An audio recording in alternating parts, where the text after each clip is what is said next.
How to fix Valorant download and installation problem on Windows 11. Hi everyone, welcome back to our channel. I'm back with a new video. In this video, I'll be showing you the steps on how you can fix downloading and installation issue on your Windows 11. So I'm going to be showing you step-by-step procedure on how you can do it. Make sure to stick with us till the end and follow the instructions guided. There are multiple reasons why this kind of error occurs on your device.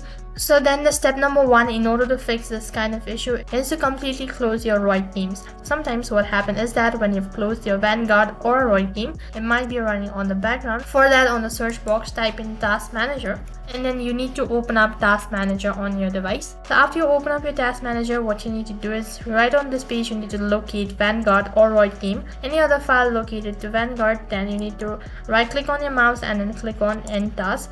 Locate all the files and folders of Vanguard and then click on the End Task button. This will completely close your Vanguard. After that, you can also tap on this arrow icon located right in the corner, and then you'll be able to see the Vanguard option right over here. If you're able to see it, then do the same procedure, that is right click on your mouse and then End Task. After you've done this procedure, restart your device and you might be able to fix it.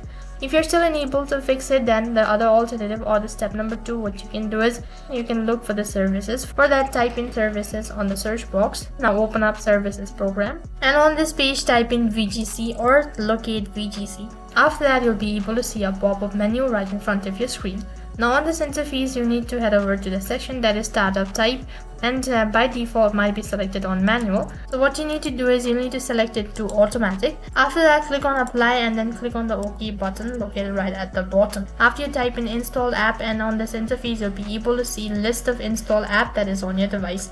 In order to uninstall your Vanguard, you need to locate Vanguard. After you've located the Vanguard or ROID client, tap on the three dot icon located next to it and click on the uninstall button. For the confirmation, click on uninstall once again and do the same procedure with the rest of the other file. After uninstalling, once again you need to install it and you might be able to fix the issue. Despite of doing all of these procedures, if you're still unable to fix it, then you can also check for your storage. In order to check for your storage, open up your file explorer, and once you open up your file explorer, tap on this PC in case if you have two different drives, and locate which drive has not been used and try installing the program on this particular drive. That is all for this video. I hope the video was helpful. Make sure to like, share and subscribe to our channel. Thank you for watching.